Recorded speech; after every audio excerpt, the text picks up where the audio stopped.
Good evening and welcome to Anime-Zing Radio here on YouTube, Facebook, and Twitch. I'm your host, Doug Engler. Joining me in the co-host seats, as always, is our good friends Angela Rose. Hi, everybody. And Darren Starling.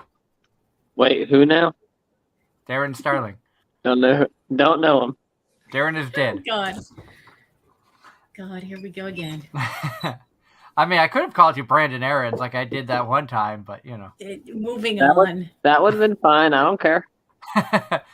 We want to let everybody know that Anime-Zing Radio is brought to you tonight by Home Circle Media for the latest and greatest in anime gear, everything from pens, pencils, stationery, and officially licensed art books. Be sure to check out homecirclemedia.com today or look for them at an upcoming convention near you. We're also brought to you tonight by Casey Fox. For all of your artwork, cosplay, and photography needs, be sure to check out Casey Fox, that's KAYCIFOXX, on Facebook, Instagram, and TikTok. We're also brought to you tonight by Darren. If you're in the Raleigh-Durham area and need lawn care, look me up on Facebook, facebook.com/SSS Lawns. And we are having a lot of fun tonight. We have got an amazing guest that's joining us, a good friend of ours. He's been a guest on the show many, many times. He is a very talented comic artist, creator, gamer, and creating in his own game. He's been doing some playtesting at cons recently. Please welcome back Jay Mooers to the show. Hey, everybody. I'm back. And his lovely wife is joining as well. She just needs a shave. Oh boy, if she's watching this in the other room, she's going to be here any minute now. What are you talking about me? If Denise is watching, hello, that's all in good fun. And good evening, Mario. I gotta lock the door now. And for our new fans out there, we've picked up a lot of new people since last time you've been on the show with us. Tell everybody a little bit about yourself. Sure. Well, like you said, I'm a comic artist, writer. I've got a couple novels out. I have my main comic series called Autumn Gray. I've done work for DC, Cryptozoic, Fivefinity, Dynamite. But mostly I stick with my own stuff, which is more urban fantasy, dark fantasy, that kind of stuff. It's kind of my thing. And then now you also mentioned that I have a new game. It's called Fae. It's a tabletop roleplay game. It's actually, I launched it on Kickstarter about a week and a half ago. We reached our goal under a week. So yay! But yay. now we're hitting stretch goals, and we're just starting to add extra bonuses and perks to the whole thing. That's kind of my main focus at the moment is that game. Now, you've been on the show many a times, and we've talked about a lot of your different artwork and a lot of your about your comics. What got you into creating your comic franchise? Well, I have a wandering mind, I guess would be how it starts. And you have weird dreams when you have a wandering mind, and then you wake up and you start writing down your weird dreams, and then your weird dreams turn into something you can actually play with. In this one in particular, which is my comic series Autumn Gray and also my game Fae, it's all in the same world. It was kind of built up. I've probably been building this world up for probably the last 15 years. It started with my comic series Autumn Gray, and then I realized that I've created a world, and doing comics takes a lot of time. And I have a lot of story ideas, and I realized there's no way I can tell all the stories I have for this world in comic form. So I needed to find a different outlet for it. So I realized if I can create a game system, then I can create adventures for players that cover these different kinds of stories. And then I can actually hand it to other people, and they can create stories, and it can just turn into this whole growing community thing. And I know the RPG world is Angela's expertise. So, yep. So I'm sure you've got some questions off of that. Well, let's see. I suppose I'll start with the basics. What kind of system is it? D20 based, D10 based? So it's a D10 based system. It's a whole new system. I built it from the ground up. Nice. I took things I loved from different systems. I've played Dungeons and Dragons, GURPS, Palladium games, White Wolf, World of Darkness, MERPs, a whole bunch of other ones, a lot of different video games, and I just kind of took things that I remembered worked well and kind of like streamlined them and put them together, and I ended up creating the system that at conventions and stuff people it takes about 10-15 minutes for people to understand how to play, which is crazy because I know in the world of D&D you still don't know what's going on half the time because somebody knows way more rules than you do. But in this one, I was able to create a system that, like I said, people can pick up once you understand the basics of the system. It's a lot faster. Yep. And just so I sit down at like a Comic-Con. You got tons of people all around making lots of noise and lots of distractions. You're sitting down at a table with 6 people. None of them have ever played this before. None of them know anything about it. And still, in about 15 minutes, we're going full steam ahead. They understand the game.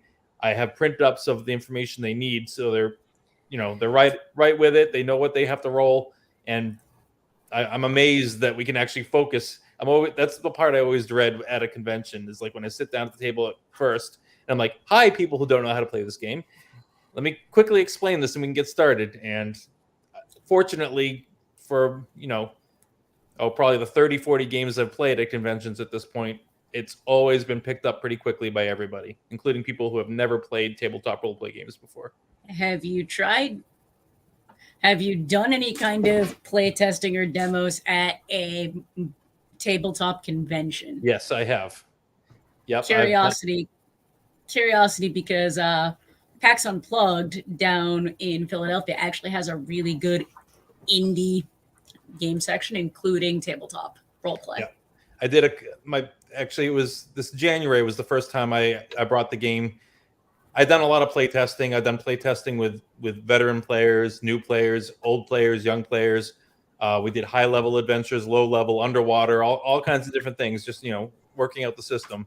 And I finally felt like it was ready enough to bring to a convention. So I went to Total Confusion in Massachusetts, which I actually remember going to the first Total Confusion as a kid, back when I played D&D. So it was kind of like returning back to something I hadn't been to in a couple decades.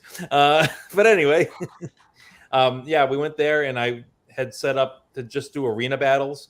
Like I wanted people to just make characters and they could just fight each other, because I wasn't ready to play full-blown games, because it was we were just kind of ironing out the wrinkles and stuff. But I had so many people on the day one there that were annoyed that they couldn't play the game, they could just fight each other, that they actually talked to management, and management gave me a table. And for the rest of the convention, which was another 4 days, I had fully booked back-to-back modules for the rest of the weekend. And people would talk to other people, and then they would come over and want to get into the next game. And ever since that convention, I've streamlined the modules, because then I was kind of pulling them out of my butt. I wasn't ready to put together a 2 to 3 hour adventure, so I was kind of stumbling at that point. But after that, I sat down, created a couple of really in-depth adventures that can be long or can be short, and I've been able to flip through them, and I can't believe how much in demand it becomes. Getting people at a convention for the first one, especially at a non-gaming convention, is kind of tough. But as soon as people see other people playing the game, the rest of the convention, I'm fully booked, which is what you want. No, and that's kind of how it goes. Right. Because Angela's DM'd many games at various conventions, even Anime Boston last weekend. She took over one. Yeah, no, I started DMing 5th edition D&D at conventions, and it's a lot of fun, and seeing people who have never played a role-playing game before just get that positive experience. Yes, that's awesome. And like, I imagine what it feels like when it's your own game. Like, oh yeah, I had one guy that finally wanted to GM a game. So he ran the game, and I just played a character. And I was like, all right, finally, the stress will be off me. But I was so extra stressed because I was worried that he wouldn't know how to run the game properly or anything, you know. So the whole time I'm like trying to just relax and just play my character, but I was always like, what's he doing? Okay, oh, no, it's okay. But that was earlier on in the system. At this point, we've really got it polished out. Like I haven't even told you what the game is about. So it's modern day world. You play fairies and monsters lurking in the world of humans. Basically, the biggest rule is don't get caught, because the worst thing that can happen to any fairy folk or monster is being discovered by humans, because it is against the current fairy law. And if you get caught, you are hunted down and killed by your own kind. So there's a lot more sneaking, and it's definitely heavy on the role play over combat. Combat is fast and furious. When you roll critical hits, it's a 50-50 whether it's going to help you or help your target. I consider it like you're balancing on the edge of a knife, like you're doing something extra flashy, and it might be good for you, but it might be good for them. And so you basically you could roll yourself you could destroy yourself in the first round if you rolled poorly. Yep. Interesting. And I've seen you have early on with some of the setups, Saratoga last year, and I think there was one other con that you had set up that I stopped by to say hi, but I didn't really have a chance to stop and see how everything was going because you were always really busy. Yes, I'm sorry. Sorry, Doug. Oh, it's all good. Because not only do you table at the cons, you also put on panels and things of that nature as well. Yeah, you're a busy guy. I torture myself now because I was already busy at conventions without having a game to run. So now I have a game to run too. So it's just turned into this like crazy busy thing. It's okay. And I understand the craziness of panels now because I have started doing them myself. So even Anime Boston, I had my first panel, and that was absolutely insane, the size of the room, and had a decent turnout for 9 a.m. Friday morning, first panel of Anime Boston. About 40, 50 people listen to me talk for an hour about podcasting, and a lot of interaction, a lot of good questions. So awesome. That was definitely, the nerves were there, and friends didn't help. You got 30 minutes. You nervous yet? Shut up. Yes. But that's what they're for. Exactly. Yeah. Angela wasn't there for that because she was stuck at work until early afternoon. I had to work until 2 p.m. the Friday of Anime Boston. Oh, do you live near? Were you able to get there fairly quickly? Yeah, I live in the city, so. Oh, okay. Well, so in that case, I'll send you later on. I have a couple of play tests of my game at a couple of local hobby shops. There's one in Marlboro right there. If you're nearby and want to go. That's about a 40-minute drive, but I used to live out there, and I've got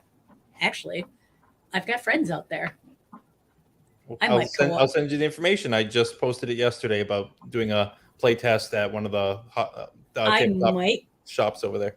My buddy that lives out there, he's part of my D&D group. I might co-opt him into coming with me. Awesome. I'll send that. I can tell you now. I don't know if this is something everybody wants to hear on the podcast. It's kind of a local promote thing. it. Promote it. That's why we have you on. Promote yourself. Tell everybody. Get people interested. All right, so it's going to be at Webway Games in Marlboro, Mass. It's the address is actually I can share a screen, can't I? Yes. All right, let me do that. I'm going to share. Oh, I know exactly where that is.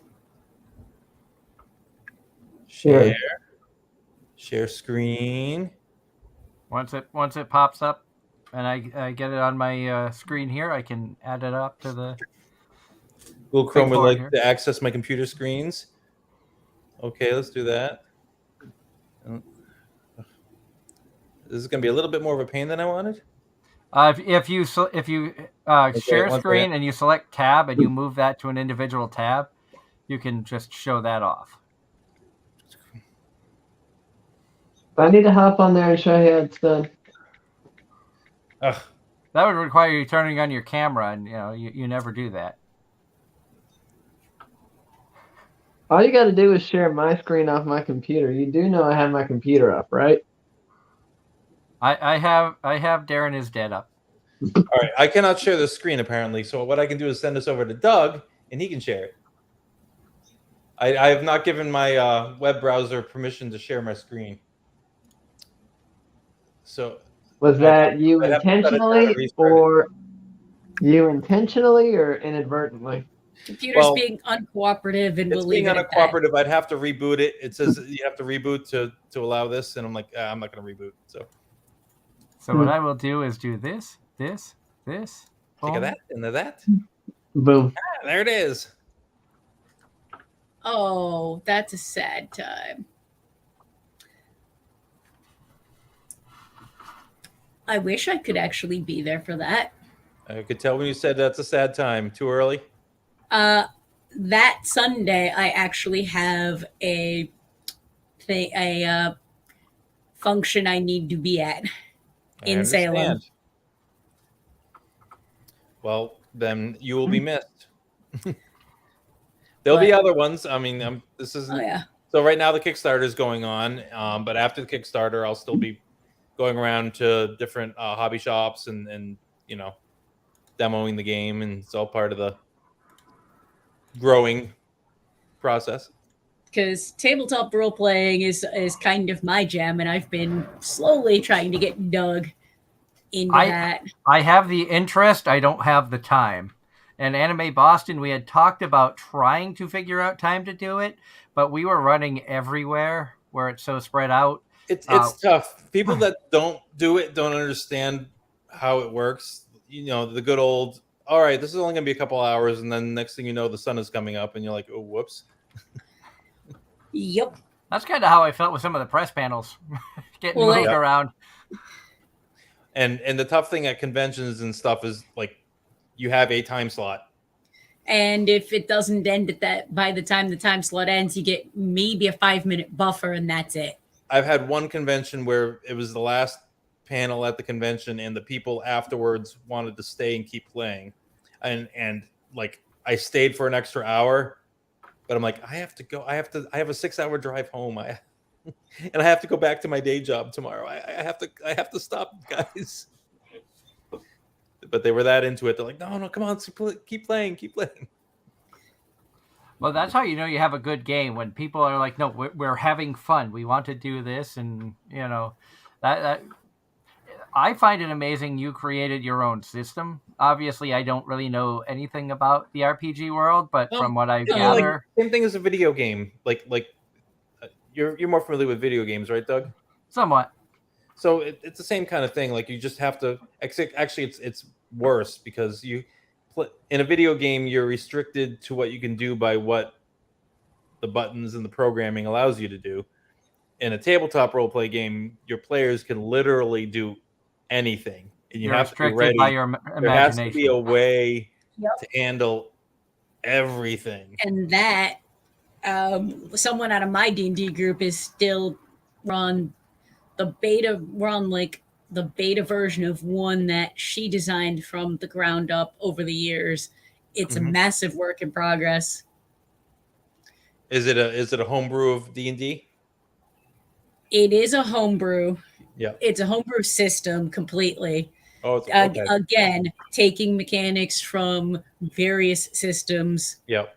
And kind of picking and choosing and play testing, and then we had a in-person play test campaign going, and then pandemic happened. Yeah, that's kind of like I had started my play test, and then pandemic happened, so I had to learn how to do remote gaming pretty well. With play testing, it was extra tough. Yep. Because it was very hard to adjust rules and things like that when you weren't in person. Like, okay, we have to change this because clearly the system's broken right now, and we have to, dumb down the stability. Or just certain things are worded in such a way where one person's interpretation means the game is broken. Yeah. Yep. And I'm sure there's still I knew my game was getting better when I stopped having to revamp the rules. Like every time I Every did a game. playtest with somebody, I was like, okay, we need to change that. We need to tweak this. All right, that should be a higher level ability because it's you shouldn't be teleporting at level 1. Just sorry, that kind of stuff. Like so, yeah. Unless you have a maple build. Unless you have a what? Oh God, Doug. No, he's right. He's right. No, Maple couldn't teleport. She couldn't even walk hardly. Exactly. Basically, there's a silly anime where the entire premise is a girl who's never played an MMO gets convinced by her best friend who's played a million of them to join this MMO, and she is doing everything wrong because she doesn't know what she's doing, but it's working out so well in her favor that even the devs have to redo certain things to counter She's breaking the the system. nonsense. Yes. Yeah. Nice. And I then basically took this character and built it in a 5th edition D&D one shot. Nice. I just sent you the name of the anime in the Facebook chat. Okay, I see it there. It's Bofuri. I don't want to get hurt, so I maxed out my defense. But it's a silly fun. No consequences anime. Always works for me. I look for more of that. I watch enough heavy things. I'm just like, every once in a while, I'm just like, I need something just dumb. I just need something dumb. My go-to anime for dumb, just so you guys know, is Excel Saga. I thought you were gonna say Gintama. Excel Saga, Lord Epilazzo. Yep. I still don't know how she talks so damn fast. And Here's another one if you're around. This one's in Fall River.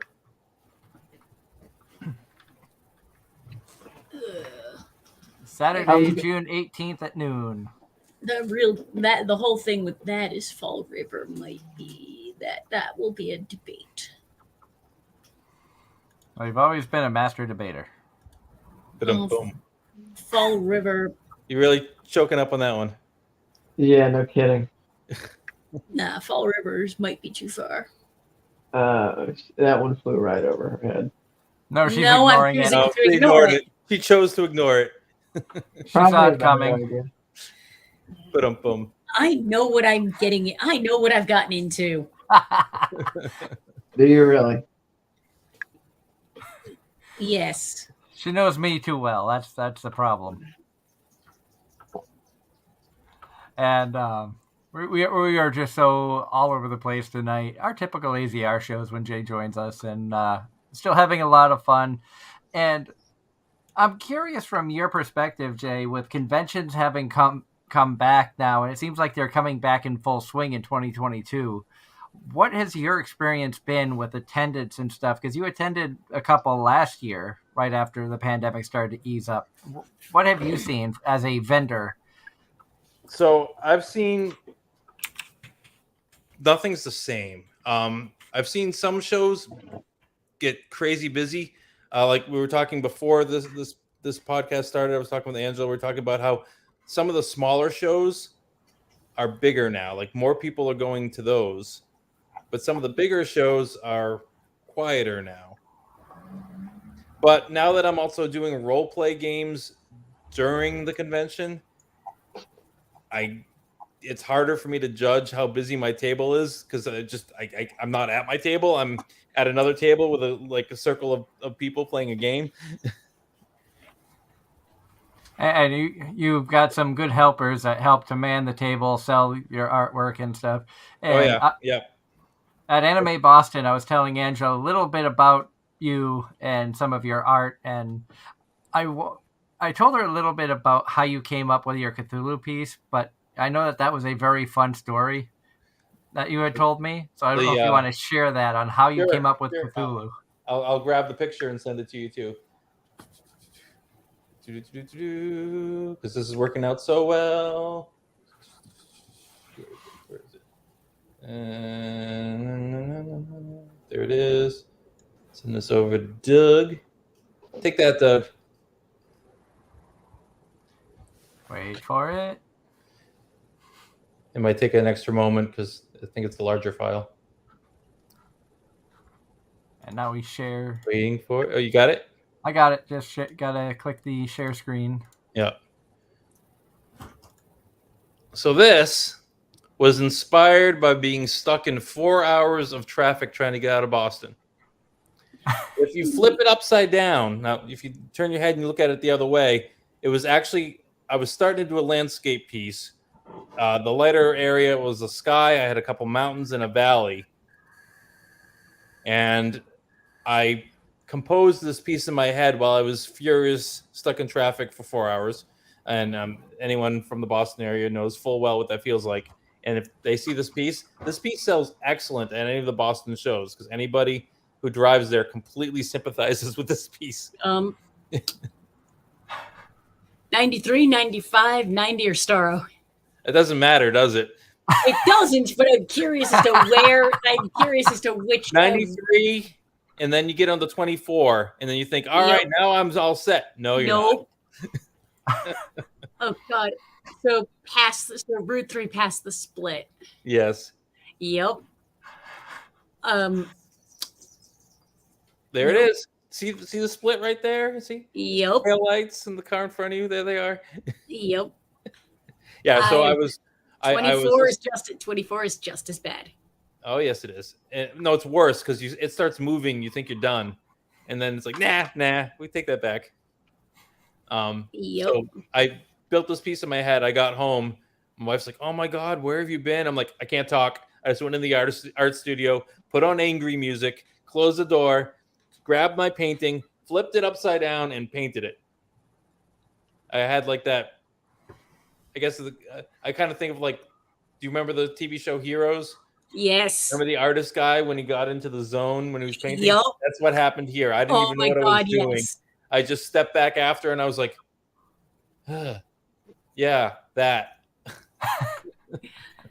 Yep.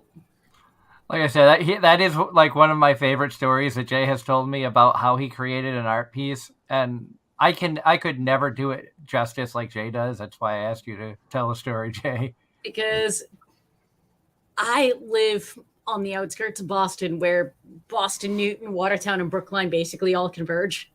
I used to live up in that area. I lived in Brighton. Yep, that's where I live. Oh, okay. And subsequently, I am so used to. I drive in and out times a day when you're better off walking. Yep. When I lived there were so many times I had my bus pass for the bad weather, and I just walked. I walked everywhere. I'm just like, nope, it's faster. Well, if I left before COVID, if I left my house literally 3 minutes late to go to work, I would get stuck behind city buses and then school buses and forget it. Yep. Yeah, you leave 5 minutes later. It takes you an extra half hour to get there. Yep. And Welcome anyone to listening Boston. that's in the Boston area, you know. Boston is an hour from Boston. It is. But it is. And half the time it is faster to walk. Because any point in Boston is only it's less than 10 miles from any other point in Boston. Right. Boston is the smallest square mileage large city. And that's why there's no room for roads that make any sense. Well, that's a different story, but yeah. Now you have your puppet there with you, and yes. tell our this new is fans. Not my wife, in case anyone was confused by Doug earlier. This is Simon. He's he heckles people at conventions. Hello. He's one of the characters from my comic series Autumn Gray, and so he's actually graduating to the Game of Fae. Yep, I was one of the stretch goals. So he's actually going to be in as one of the roster of NPCs that you can grab right at the beginning. He's there. That's cool. Now you have a roster people can play off of, or can they create their own characters? Oh, they create their own characters. So one of my for a Kickstarter, obviously, once you reach goal, you have stretch goals. And my first stretch goal was taking the characters from my comic series Autumn Gray and putting them in as characters in the rule book, so you can use them in your campaigns, or you can use them as a reference if you want to create your own, like either character templates or NPCs or both. Yeah. So it's That's kind of cool. neat for the people that have been following the comic to be like, oh, okay, so that's what that really does. You get a sneak peek at what the abilities of items and stuff that are used in the comic, but now you can actually kind of see it spelled out what it actually does. That's cool. So it's kind of like a peek behind the veil kind of a thing for the people that are into the comic series. Now, we talked to HB Comics a few weeks ago, and they were talking about how RPG games helped inspire some of the comics that they create. You kind of went the other way, where you already had the existing comic and are making an RPG to help support that. Right. What interested you in just going from, like, I know you said that in your mind you had too many stories to continue to create comics like every day. But what was the inspiration to be like, I know I can just make a game out of this and people can create their own stories? Well, first of all, I was thinking I've created a world. I've created a whole mythos. I've created, all these backstories that, as any writer knows, you create a lot of things that add depth to your story, but you may never actually use. Like a lot of times you write character profiles before you start a book, and you'll write a lot of details about the character. Whether or not it's used in the story, it helps the character feel more real to you. So I kind of did that with a lot of this comic series. Like I worked on the politics of the Fey world and a lot of things that could be used sometime, but aren't really crucial to the specific Autumn Gray story. And so then I was like, well, I got this whole world I've created. And then another thing that bugs me is a lot of conventions are you pay to go in the door, and essentially you just paid to walk into a place to shop. It's like, so you pay to go in a place to pay. And it's like, I thought about it from the side of, I'm not really that interested unless there's like a celebrity or somebody I want to meet at a convention. Like I wouldn't be very interested in going in just to be able to shop. You know what I mean? So I wanted to create something for people to play. I don't know if you remember back when I used to do the fairy scavenger hunts at the conventions, Doug. I think so. Where I actually had my fairies and I give them to different people's tables, and they would hide them up on their backboards and things like that. And then I'd give people a bingo card at my table, and they would go around the convention looking for the other fairy folks. I do remember that. Yes. The people at the table would sign the card, so that would get people to interact at more tables. It was that kind of a thing. And it was a fun game. People would go around and collect these things, and they'd come back to the table with them, and they'd give them prizes. But I was just like, I always wanted to make it more fun for people, and that was probably the main push for creating the RPG to begin with for me. Is I wanted people to sit down and just have fun. I wanted them to get into. When you're a writer and you write a story, it's awesome that somebody sits down and reads it and gets into it, or a TV show or anything, right? But in this one, not only are they into the world, but they're kind of living in that world. Like they're making their own decisions in that world. And it's a whole nother level of like a writer's rush. Suddenly you got people playing in your sandbox instead of just reading the story, and it just felt right to create this. All right. Relevant comment from our friend HH. I feel like it's my time to step in as a comic and manga reader. When you mentioned, quote, the politics within the story, how the heck do you do that? As the consumer, I can really only think of what I would do. So when I start writing, I'll list a character, and I'll write everything I can possibly think of before the story happens.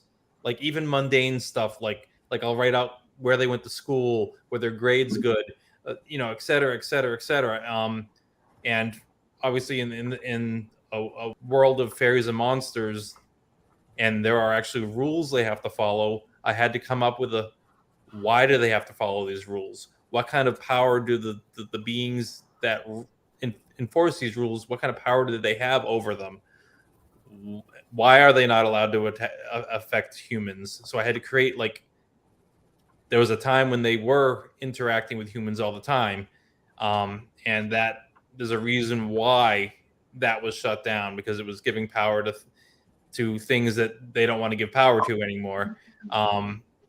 So it's I had to create basically the politics of the fairy world, which, I had to come up with an explanation as to why they're in hiding, So, and in any stories I write, the more details you can make ahead of time, the more real the character feels to you. It almost like it makes when you're writing for a certain character versus another character, it makes them different. Like if you have no depth to a character and you're just writing, I feel like your characters can sound the same, or they can do things that don't feel like this character would actually do this, because you haven't really thought about it. So I find that really, really like creating like the history of the characters, and like when I'm writing, I'll have a file, like I'll have on one side of my screen where I'm writing whatever I'm writing, whether it's a comic strip or a novel or whatever, and then next to it, right on my same screen, I'll have the bio of who I'm writing about, and maybe I'll have a couple of the bios of different characters, so I can just click on it and be like, just a reminder to myself, like it's kind of like a ground zero, like you can always go back and reference what they were like before this story happened to them, which then helps you understand why they would do whatever it is they're doing. And the politics thing is just, instead of being a specific character, it's the world they live in. And that was a really, really good question, HH. Thank you so much for that, because I hope I answered it in some way. I've known you how long, Jay, and I had no idea that you got that in depth for your characters. Yep. First thing I do is I come up with the idea of what I want to happen in my story, and I had to come up with a reason why it would happen in my story, and then I sit down and create the characters, and I'll just like, I won't do every character, but I'll flesh out all the main characters. Like I'll have a whole, I mean, it may just be a page, but it will definitely like kind of sum up more details about them. And I might go back and change it later, like, no, that doesn't work, I'll change that. But then at least it's something consistent, because when you get lost in the story, you might lose track of what a character is really like, especially when you're juggling like 10, 15 characters, but it's nice to have a spot you can go back to and recheck yourself. The same thing happens when a lot of artists, when they're doing comics and stuff, you'll have your original drawings of the characters. Character studies are very common.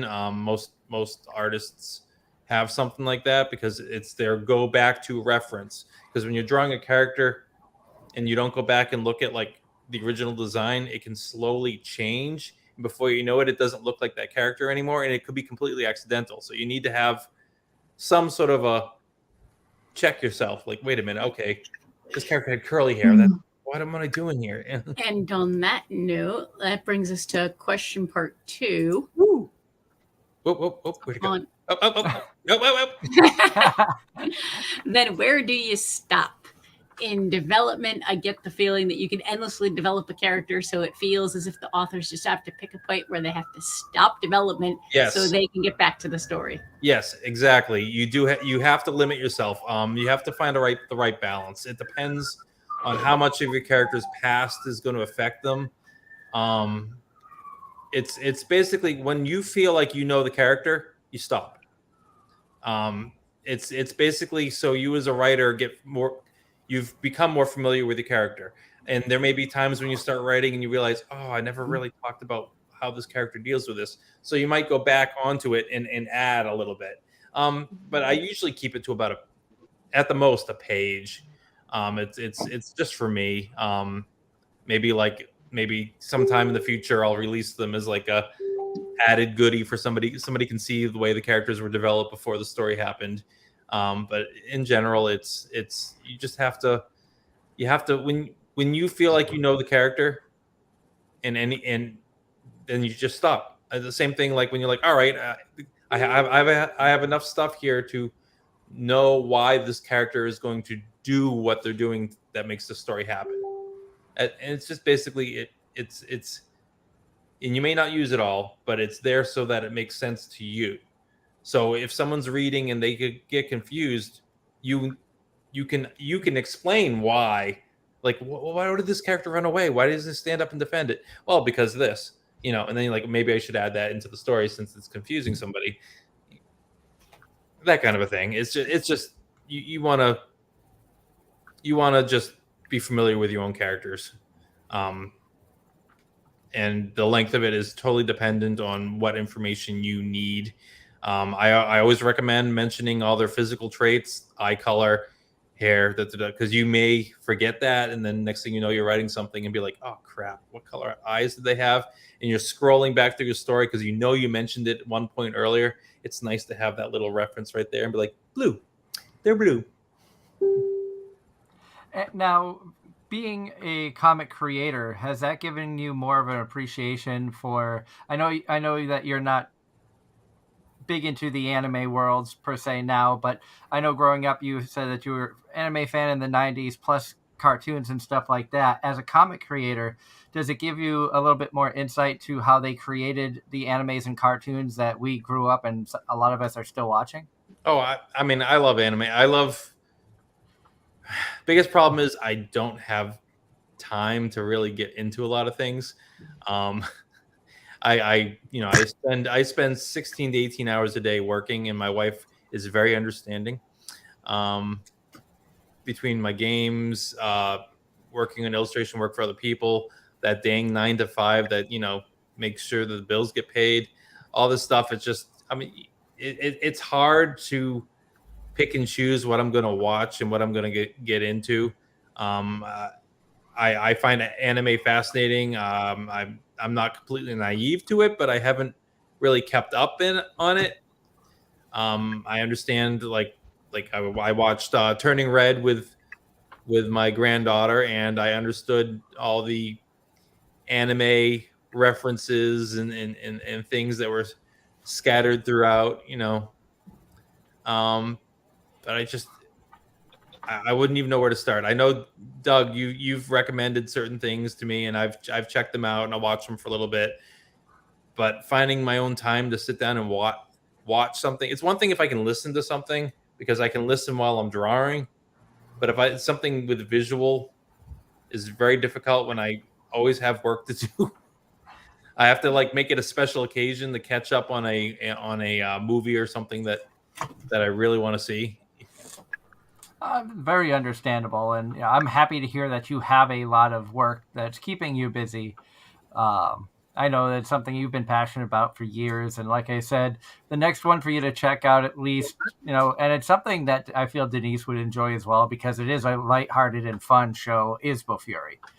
I will check it out. And is it available on a streaming service or anything right now? Crunchyroll, I believe. Crunchyroll? In fact, I can look that up right now. Yes, it's on Crunchyroll, subbed and dubbed, so you can watch it in English dub as well on Crunchyroll. Okay. So no subtitles. You could even put it on and kind of listen to it in the background. Bofuri was an interesting one while it was getting dubbed because they started off in spring 2020. About halfway through the English dub, COVID hit and put a halt on everything. So that series actually didn't finish until October when it started in February.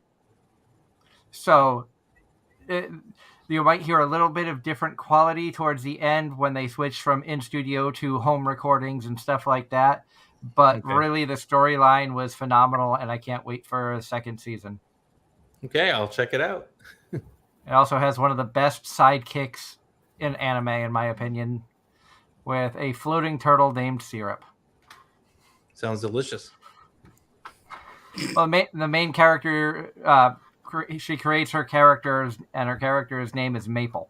Yep. So when she gets a turtle pet, she's like, we'll just call him Syrup. And it, by far, in my opinion, is one of the cutest sidekicks or animal pets in anime. Very cool. But then again, I'm a turtle fanatic anyway. And HH says, thank you. That was more than satisfactory for the answer to the questions. I sometimes I get on a tangent. I'm like, I don't know if I answered the question the way you really wanted me to. I don't know. I thought that you did a good job, and I learned quite a bit. I've known you for how long? I'm still learning stuff about I know we you. haven't ever really talked about my process so much. This is as a writer anyway. We've talked a lot about the drawing and the comics and talked a lot about the products, but not the process. And yeah. So that's one of the fun things about having you on multiple times. And this time we don't have Rusty to distract us. So no, instead I'll just cause the tangents. You know he's back there somewhere listening. I know. If he's listening, I'm like half expecting. It'd be funny if all of a sudden Darren is Dead went live and it's actually Rusty. I fooled you all. That would be awesome. I have yet to actually meet Rusty. He's a good egg. We gotta get him on the show then. He's been a big supporter. He and I have been like buddy for years now, like constantly showing our artwork to each other and brainstorming together. We've worked on some projects together.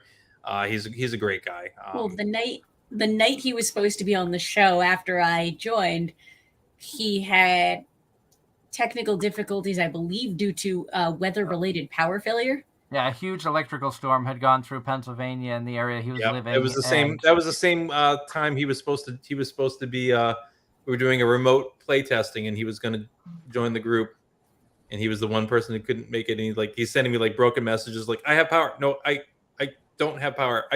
Nope. And subsequently, I have yet to actually meet him. I've heard nothing but awesome stories. I'm sure he'll be on here soon. Sure, we'll get him on here. And HH in the chat says the process means a lot. You can learn why the author did what they did rather than shout into the void about the million other things that could have happened. Many things may sound nice, but have no what? Substance. Second wall of text incoming. Okay. Utility or become distraction. One thing I love that Stanley once said, I don't know if he actually said it or it was a meme someone else made and false quoted him. But he said that whenever people say, oh, who would win in a fight, so-and-so or so-and-so? And he always said, whichever one the writer wants to win. Because ultimately that's the truth. That's the truth. There's a way you can make any character win, you know? And sometimes it's this big epic story, and sometimes it's just stupid. Yep. Sometimes My it's Hero just a Academia. slap in the face. We are not going down that rabbit hole. I was about to chime in and say agreed. My Hero Academia is one of those, My Hero Academia, I'm sure you've at least heard of, seen a lot of cosplayers from the show. Yes. At the conventions. I give a ton of credit to the creators of My Hero Academia to give all these characters individual quirks where every single one is different. We're talking not just a couple. We're talking hundreds and hundreds of individual quirks for good and bad. Except there are two that are almost identical. Because that's part of the joke, because they're both in the same class. All for one and one for all? No. Red Riot and the other one. I think I stopped watching before that point. It was early on, but they didn't make it a big deal until they were paired against each other, and it basically became unstoppable force versus a movable object. Okay. And it was rather. It got silly. But that's one of those shows that has a huge following. My issue with it was I ran into the same issue when I was watching Fairy Tail. You could see very similar story arcs repeating with different characters. So it was starting to become way too predictable for my liking of, oh, well, this is going to happen, and then this is going to happen. And maybe it's because I've seen way too many animes of different types. But I started to lose interest when I started seeing like the same story arc told a different way for the 5th time in 4 seasons. So I I thought you just didn't like Deku. Well, that Deku's too. a little bitch. I'm not gonna. I won't sugarcoat that. He is one of the biggest like whiners I have seen in anime. I'm serious. Go back and watch the villain arc. The villains are the only good thing about My Hero. I'm sorry. Toga is the best. Deku hardly appears in the villain arc. Good. Like I said, the villains No are idea what actually you're talking about, interesting. everybody. We're going down a rabbit hole that we've been down. We've had this argument many times before, which was why I was trying to prevent it. But well, at least we didn't go down a different rabbit hole. So no. That's all I had to say. We didn't go down and we didn't on Friday either. So no, not that one. I have to say, I got a couple more rabbit holes we could venture down. But Jay's just sitting there like, okay, I don't know what's going on. I'm just gonna smile. Their taste in anime is fairly identical. Mine's the one that's very, very different. Hence one of the reasons that I wanted Angela to become a part of the show is because I wanted a woman's point of view of anime. Darren and I could sit here for hours talking about waifus and stuff of that nature that some of our audience would probably have no interest in. We also don't like a lot of the mainstream shonen shows that a lot of people are really big into. Angela likes a lot of the shows we don't like. What was your logic, Angela? If you hate it, I would probably like it. There was one that I watched the pilot episode of. It was decidedly mediocre, and then I made a point to try and remember to tell you because I knew you would like it. I don't think I've seen it yet, though. Entirely possible. On the waifu note, if you pay attention to Doug's screen, he has waifu joining him. This is Kuromi, also known as Nightmare from Data Live. And I got this from basically a mystery bag from Anime Boston. It was a Data Live mystery bag. This was the big object in there. Love the outfit. Not a fan of the character. But because the figure is adorable and whatnot, I told Darren, I'm sorry, but I'm keeping it, breaking his heart. Pretty much. And his legs so he could get away. But that was opened and put together on air when we did our Anime Boston recap special. Very cool. Yep. So basically, he got not only the figure, but he also got an autograph to tease me with. So 2 items from Anime Boston he got to rub in my face. You should have came up, you know? I had work. I had a lot of work to do. You know what? We should do it. We should do a session of Faye. Right here, the 3 of you will play a game, and Darren, you can exact your revenge on Doug. Okay. We've been trying to figure out the logistics of doing that on the show, like trying to plan a day where we're just gonna do that, even if it's like a midday Sunday special or something like that. Yeah, I got a couple of 2-hour sessions. We could just sit down and do a 2-hour game. I'm down. We'll have to work the logistics out between, especially Darren's day job, but we could figure a time for that, or even now, would this be Theater of the Mind style or virtual table or like a Roll20 type of setup? I probably give my computer permission to share my screen, and I would use maps for my share screen. But I think we would do it Theater of the Mind mostly. Okay. I've done both, so just I have too. I don't know. Like D20 works better for D&D than it does for other systems. And I think we're better off just. I do have some days. Woo! Actually, I can't even. These aren't even mine. These were given to Evie at Vermont Sci-Fi and Fantasy Expo from our table neighbor. Nice. So Doug, you did not even get to see my collection of dice. I did not. I had it in the bag. Literally.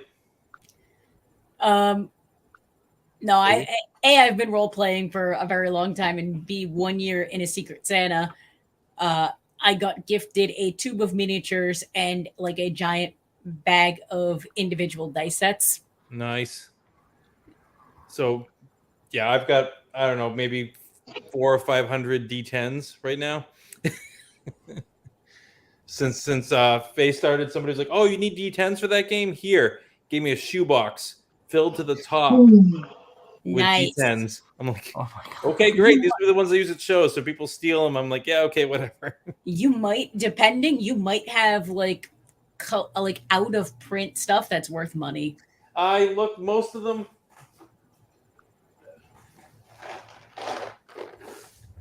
Like, He's if like, I there's- got it right here. No, because I know someone was saying something about like an old set that they bought. Yeah, like, the old ones. plastic pour ones, like Yeah. the ones that people threw away. I mean, these are all pretty just there we go. Yep. Just your straightforward. Nope. I have Nothing fancy here. But that's okay. They're the ones I use at conventions, so people have plenty of dice to use. I spent a long time playing White Wolf, so I do in fact have a dice bag that is filled with nothing but tens. Well, you're ready to play then. And then we'll just have to. We can set up. There's the little app you can download, Doug, so you can roll D10s by just clicking D10 on it. So you don't need dice. Oh yeah, I remember doing. They had a. I was Rolling playing. I think it was Yu-Gi-Oh. In the card shops a couple of years ago, and they had an app specifically for dueling, coin tosses, yeah, dice they got it for rolls, everything. life point counter, all that mess. Yep. There's one that's just called dice, and you just click what side of dice you want to throw, and it just gives you the number, and you can just like. That's no fun. I know. So the fun isn't rolling dice. So in this game, Angela, and I know you'll understand this. You depending on the level of the ability you cast determines on how many die you throw. Yep. And the highest level of the ability is 10. And you know what it feels like when you grab 10 D10s in your hand? You're like, boom. I believe in one of my White Wolf games over a decade ago at this point, It's not even White Wolf anymore. Well, this version of White Wolf, we had 13. I think somebody had 13 D10s. Nice. And then, of course, it was all they had to do was not roll a single one. You can guess what happened. They were all one. Pretty much. Yeah. HH is saying, I don't know if I want to put that up with the colorful. You swear worse than that on the show. I'm aware. Oh, sugar. Are you guys telling me that my next project is to make D&D dice? Well, time for some research. Does HH make 3D things? D10s, are you trying to kill me? H, you can pick up your D10s on my Kickstarter if you'd like. You can get sets of dice based on which element you want on there. And there's the regular ones, and there's also handmade resin ones that are available. You know, Jay, I don't mean to cut you off, Ange, but he's talked a lot about his Kickstarter, but he's got his inked.pub link on there. I think he should switch over to the Kickstarter link so people know where to go to find it. Fun fact, that link does go directly to the Kickstarter. I already typed it. Does.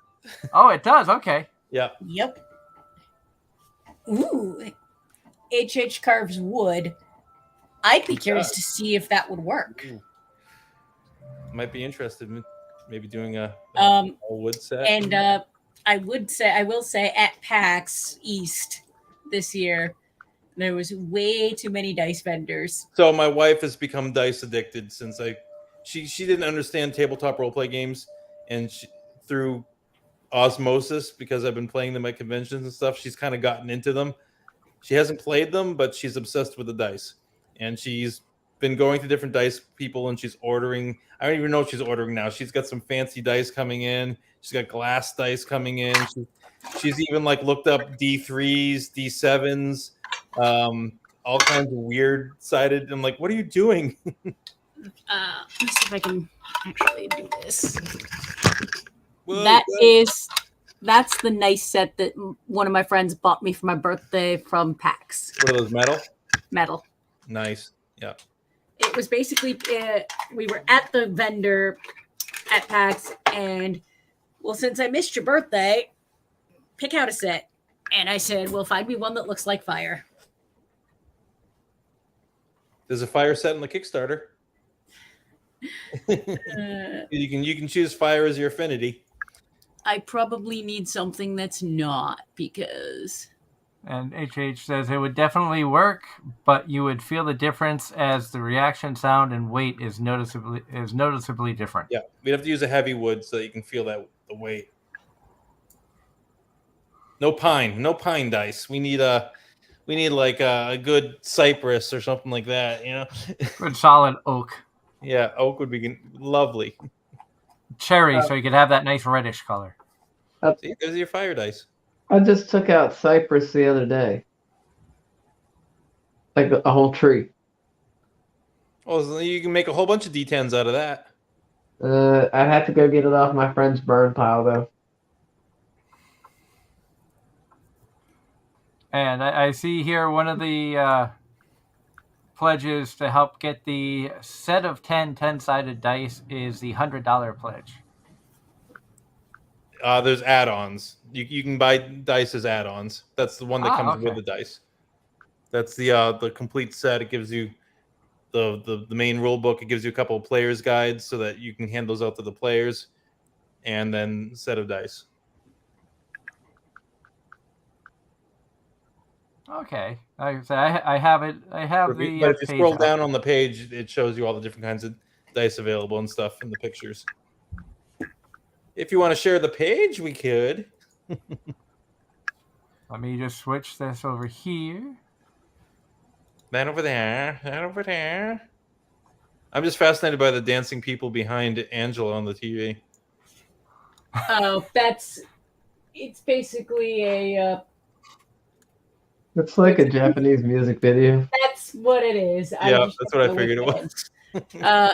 Welcome to my living room. My husband takes over the big screen with a headset and just puts on whatever, and never fails, someone notices. It's the band World Order. It is the band World Order, apparently. Oh, so yes, okay. Japanese. The one time I actually caught what he had on was when he had Bradio on. Yep. I have seen like Gigic and It's some of the Japanese YouTubers. And then somebody else noticed a Let's Play with some Banjo-Kazooie game. So this is the Kickstarter right here that we were talking about. And you can see the artwork is really good. Jay's always had some amazing artwork. I have a few of his pieces. I do most of the artwork. Rusty Gilligan, who we were talking about earlier, did some work for it. Ryan Santos did some work for it. And Jim Lawson from Teenage Ninja Turtles did work for it too. They were just friends that believed in the project and wanted to do something. So I was like, okay. I got friends here that want to help support and promote it as best as we can. And I appreciate it. I know when Angela is available to come out for a playtest, she will. And if I lived closer, I would have already been there to help playtest. Well, we could do online. I think we need to drag Doug in. Yes, we do. So I pulled the map up here, and tell us a little bit about the world that we see. Well, for this that there's actually one of the skill trees. That's a list of the abilities you can purchase. That's the flora tree, which is plant-based, obviously.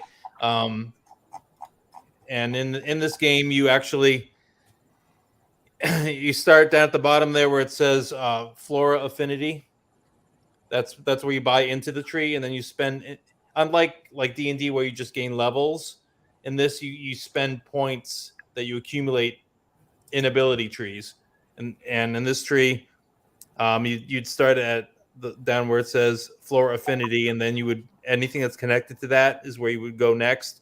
You can spend points there for abilities, and then climb up the tree to get up to the crazy stuff like Wrath of Nature, or shrink and grow. Fun things. But there's a different tree for each different element that you can choose as your main. So your choices are fire, water, air, earth, plants, animals, or glamour. Glamour is like all illusions and stuff like that. And then this here looks like it is more artwork from the game, and yeah, that just looks really, really cool. Yeah, you don't want to run into those. That's a very bad day for you as a player. Yeah, they don't look very happy. They look like they could use some moisturizer. A little bit. We've got pictures so this here picture, of setup. I mentioned before about after the convention they still wanted to play. That's what this picture is. The convention's gone and we're still sitting there playing the game. Which, like I said earlier, it's definitely, hats off to you as the creator to have such interest that people are like, I don't care that the con's over. I want to finish this game because this is fun. This is a character sheet. Like,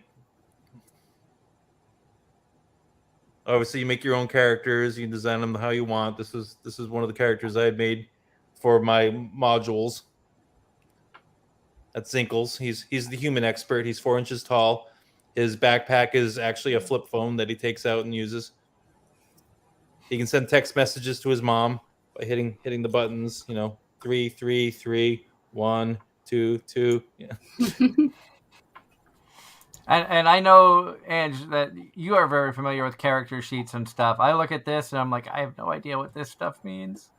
I actually do know what most of it means. It's pretty straightforward. Once you get familiar with the game, basically every ability is tied to a stat. So basically, whether it's your stat or your opponent's stat, and stats are all 1 through 10. I'm going to ask, what is SNK abbreviation? Sneak. Okay. So you have your 2 physical ones, strength and speed, your 2 brains ones, intelligence and wit, and then you have your 2 personality ones, which are charm and sneak. This outline reminds me of when Adventure Quest was still a thing. Are any of y'all familiar with that? I am. Yeah, Adventure Quest was based off of tabletop roleplay games, so it's definitely the same kind of ilk. Because I pushed all the way to level 100 as a free player. There you go. Yeah, so like I said, I was influenced a lot by video games and everything else as well, not just tabletop roleplay games. Okay. Well, then that might help me with getting into this stuff simply for the fact that I'm familiar with how all that was set up. It's even for someone like Doug, he'd be able to figure it out pretty quickly. It's once you sit down and we actually just go over the way the rules work, like I said, in about 10-15 minutes you can look at any ability and you know what it does. You understand how it works. That's giving me way too much credit there. Oh no, I have faith in you, Doug. I'm glad somebody does. I have zero faith. See, I know what. Now you got me wanting to actually see what my account, if my account still even exists. Go for it. Brush up on your roleplay game before we play. See, I know what will happen. He's gonna make another character all the way to level 100 on the free tier. Sure. Why not? Of course. I did eventually upgrade to the X-Guardian just because I found a gift card that hadn't been used, and it was still $20 after all these years. It's literally been $20 for the past 20 years. Wow. There you go. But why? And Well, it's like the infomercials that always sell it at $19.99. The price never changes, and the profit margins are still insane, regardless of the fact you never change it, because your marketing is the same. Right. And I've scrolled down here. We have the reward tiers. Yep. We have for $15. You have the PDF. You get the entire digital game, copy. just a digital version of the entire game. Everything you need to play for $15. For $25. You need some dice. Yeah. Sold separately. Yeah. At $25, you have the player's guide with a physical copy of the game. Right. That's just what the players need to make their character and play their character. It doesn't give you all the information for running games, monsters, all that kind of stuff. That's basically, it's a smaller paperback book. It's for players to just have. And for people that don't know, usually in these kind of games, you have the person who runs the game, and then you have the people who play the game. So that's a guide that gives enough information for the people that play the game. And then for the $50 tier, you have the complete book. Yep. And that would be all the rules, everything you need to play the game. And then at the $100 tier, which we were talking about earlier, you get the book, PDF, 2 players' guides, and dice. So basically, you have your table fully outfitted with the GM has their book, and you have the 2 easier books, the smaller books for the players to have, just so you can pass them out, and everybody in the party has access to everything. Okay, so apparently, because of the discontinued support of Flash Player. Oh, it was a Flash game? Yeah, it's gone. Now I can still use it, but I actually have to download their stuff. But do you have to spend money? That's the real question. And There's then probably we a free have version somewhere. Then we have the add-ons section, which we were talking about. Yeah. Add-ons sold separately. The Affinity card set, which you were talking about a little bit earlier. Those are quick reference cards for all the abilities. You basically get a deck of all 175 abilities, and you can take out the ones that your character uses and put them right next to your character sheet, so you don't have to flip through the book to check what your abilities do. You can just be like, oh, yep, I'm using this one right here. They're just a convenience. That is really cool that you had that idea. I'm sure that would be huge, especially for a lot of newcomers. A lot of people have ordered those. I was thrilled because I was like, maybe I should make like just a quick reference cards, and that's actually becoming a more common thing. Well, mostly for spellcasters in. It's the same kind of idea, yeah. So you have all the information. Pathfinder both have basically spell cards for each class. Yeah. So that way your character, your references are all right there. Even the GM can take them, and like the monsters that have abilities, you just have them right there and be like, yep, no problem. So here's some of the dice sets. So there's the different affinities. You get your fire. See, I actually like the green ones out of that. Yeah, I like those green ones too. Wait till you see the when he scrolls down a little further. I love the these ones here. These are the resin dice. I like those. I really like the flame one. Of course, I'm a fan of fire and red. I love the flora ones and the glamour ones. They both look like they have like glowing pieces inside them. But I also love the aqua ones. Aqua is nice too. It looks like you're holding like a handful of ice cubes. Yep. You said aqua. Agua. Well, no. You said aqua, which is an anime reference to Konosuba. I just guessed. Yeah. Yep. One of the most useless goddesses in anime history. Hey, she's good at party tricks though. And getting drunk. That can be very important in Fae, being good at party tricks. And the guy's creating that's the first miniature. The game doesn't require miniatures, but people love their RPG miniatures, so this is one of the queens from the game. And it's going to be cast in pewter. Oh, that's cool. Yeah. And of course, you have the graphic novels.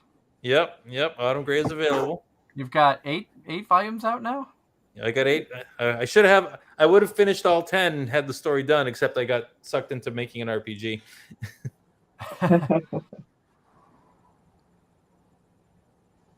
And then we have all the stretch goals. Yep, I'm gonna have to add more because I'm sure I'm gonna get past 8 before we get to the end of this thing. Which is, I am so excited that it's going so well for you, Jay. I really mean that. So I've had nightmares with previous Kickstarters, and like it sucked my soul, and I felt like I should just quit. And I was like, don't be this, don't let this be the same thing for me. Come on. And we have a Darren is Dead 3.0. What in the heck? we have a Darren is Dead 3.0. Oh, Darren is adding. Oh. Found it. Adventure Quest. Is it showing my other screen, Doug? The other screen is here, but it's muted And blank. and kind of blank. So that's why I didn't. Let me try this. Hold on. Stop share screen. That's what I see. Yeah, Darren is Dead 3.0.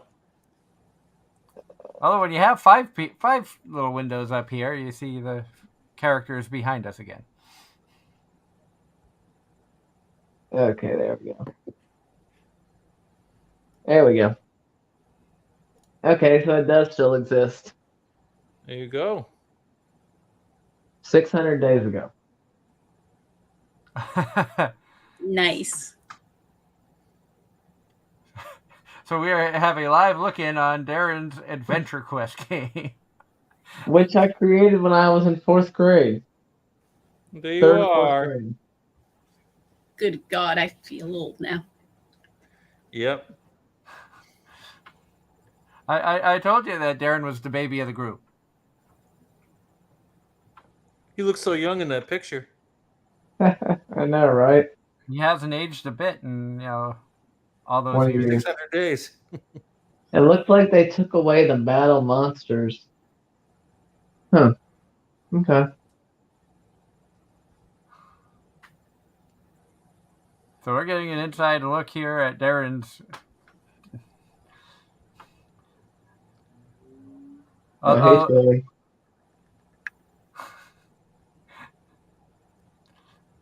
Hey guys, I'm not a Pokemon. Okay. pretty much. But this guy, well, no, Pokemon was around before that. Oh, that's why. Okay, let's see how Darren does. Go get him.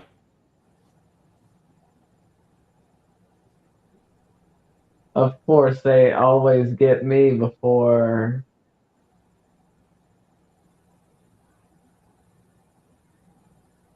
There's way too many abilities you got. Actually, I got a better idea.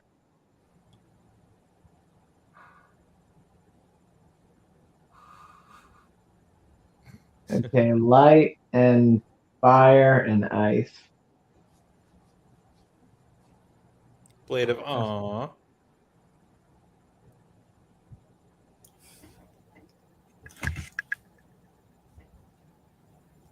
That's right. This has turned into one of those like streams where you watch somebody play a video game. I know, we're all like watching intently, like, okay, what's gonna happen?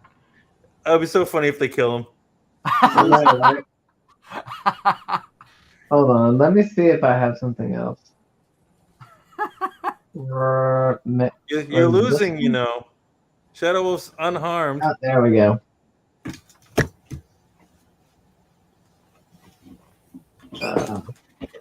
Hold on, let me see if I have something else. What's Reaper. Earth damage? 85? Reaper of Souls. Yes. Oh, thank you. Let me switch it to where you can actually see what that is.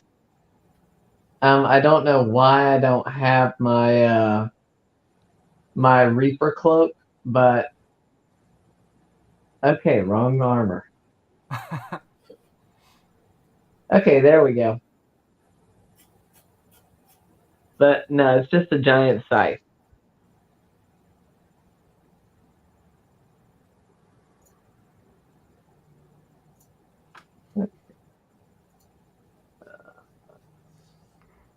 They're healing Oh, themselves there while we you're go. figuring out. There he is. Okay, that pet's cute. Oh, you should see it attack. It's not as cute as what you think. Oh dear. So Actually, no, I got an idea. The wolves are like, you keep changing your clothes, dude. I know. Wait, guys, I got to change my armor again. You did like nothing.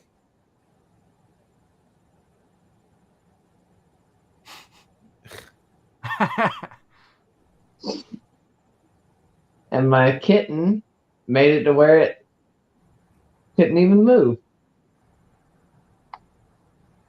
And I do not have the right armor, otherwise I'd be winning right now. Well, actually, no, I'm just playing around. So it is very likely that Darren could die 3.0. Pretty much. Actually, let me do this. Now, do I want my assassin? Yes. Now, that's the creed. But I'm saying. 1, 1, 2. And then I hit you for 24. That hit me for 138. And 143, and you're like at under 1,000 health points. They're still over 4,000. There's Assassin's Creed. You already got this figured out, Doug. It's gonna be no problem for you playing a tabletop roleplay game. My problem would be I would probably have the crappiest luck when it comes to rolling. Oh yeah, actually, that is an element in this game when you're on quests. I find critical fails way more fun than critical successes. Players tend to have more fun by failing miserably than they do by succeeding. Well, I've not played this since. There we go. You do know you're almost dead, right? Yeah, I know. Wouldn't be the first time. And I'm sure it won't be the last time. I keep forgetting this blade. It can call the Reaper, which can one-hit KO your opponent. So do that. That's like a 1% chance. They kind of nerfed it. It used to be a lot higher. You're in trouble. Here it comes. Oh, one more. Yeah, pretty much. Uh-oh, what happened? Well, you're about to meet the Reaper. Bah. Oh, wow. There he is. I think we've seen him at Now I just want to queue up Don't Fear the Reaper. And I laughed. There we go. Say hello to the dragon.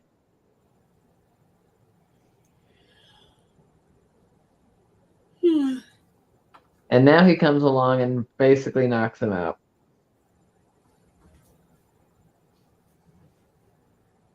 You missed. Except you missed. Yeah, I know. Because sometimes these guys have some amazing luck and also dodging abilities. Some of these things you cannot hit, no matter what you do. And I had to laugh, Jay, because you're like, oh, and I'm not a Pokemon. We did a Pokemon special, and Darren slept through it. Darren is our Pokemon expert. So the show that we put up basically for Darren to shine, he missed because he was sick and slept through. And then, not to be outdone, we decided to do a show talking about different types of conventions. You know, gaming cons versus Comic-Cons, anime conventions, sci-fi, things of that nature. Mm-hmm. And our gaming con expert missed that show. Because she had a bloody migraine. Because she wasn't feeling good.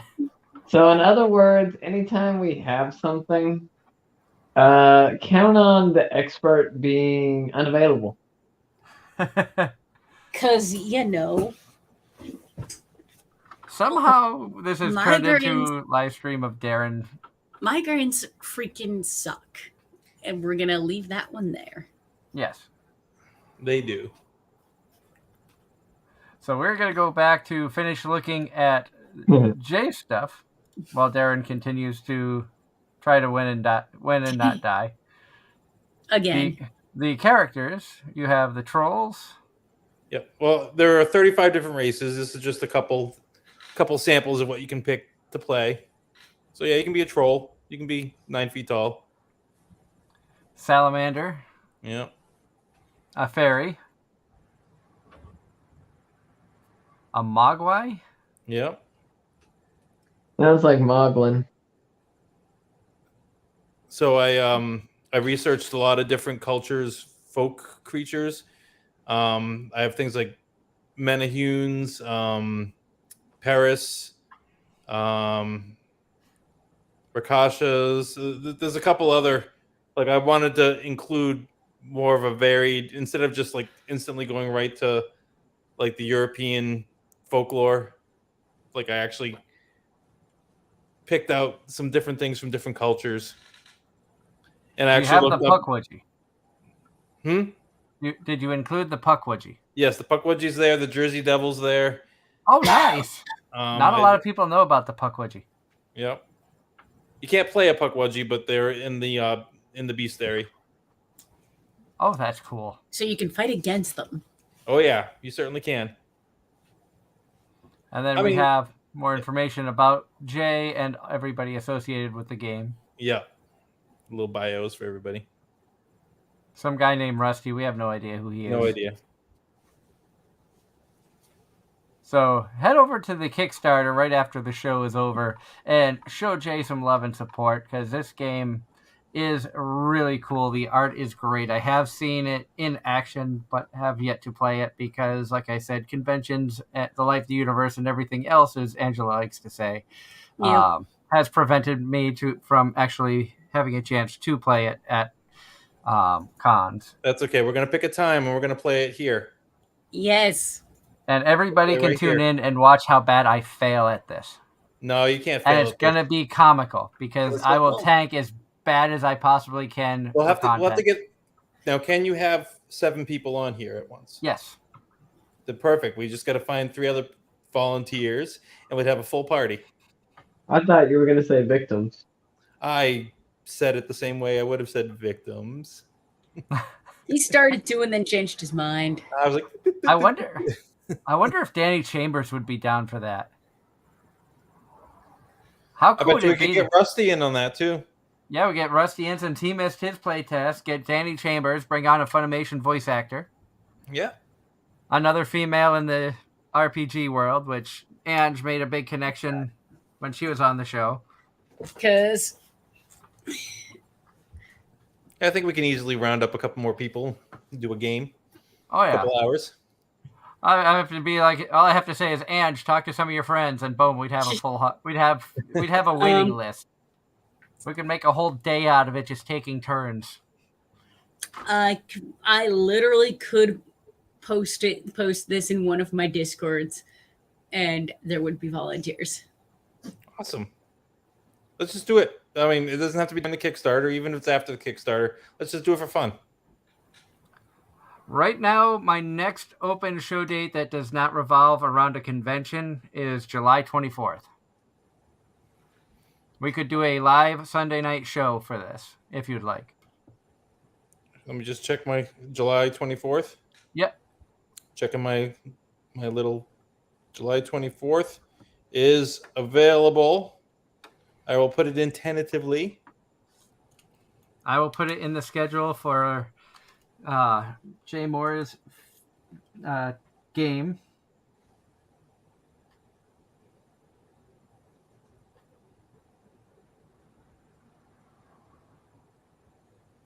So what we'll do... Yeah, awesome. So now we have a tentative date, and all of you out here have seen it live. If you want to be a part of this, HH, you were asking a lot of questions about it. If you want to get in on this game, just send me a message. And I know Jay would love to have you a part of it. Oh yeah. Yep. So the module I'm thinking of doing is a 2 to 3 hour game, and it takes 6 people. So plus me. How badly would we fail it if it was just the 3 of us?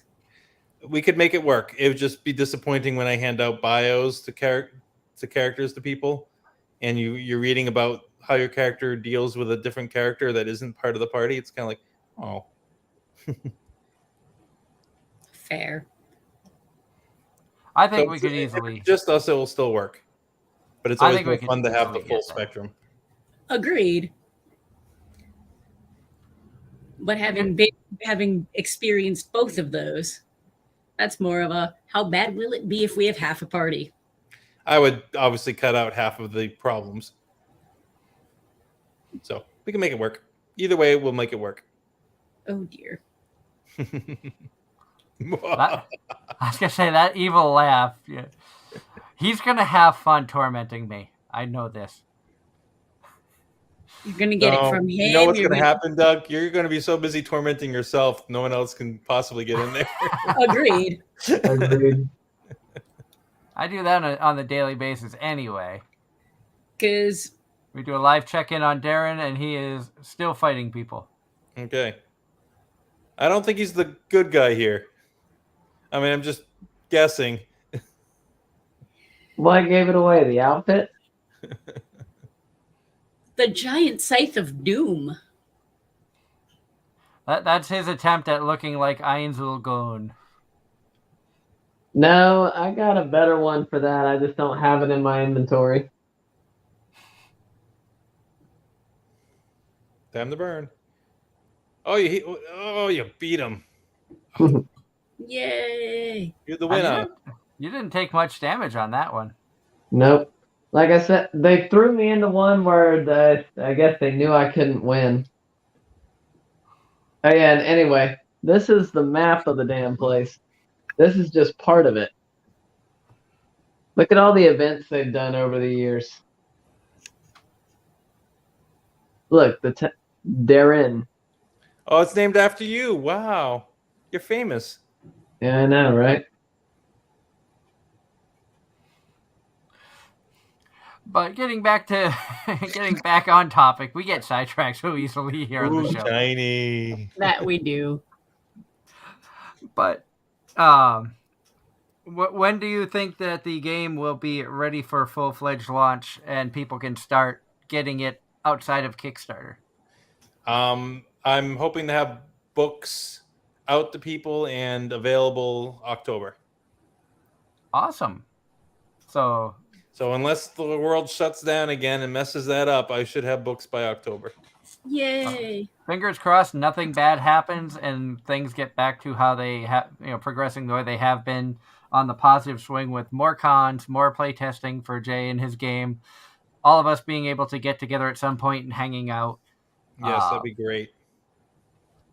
And I know that convention-wise, you said you've been extremely busy with the game. How has sales been for you with the comic and the art and stuff at your normal table?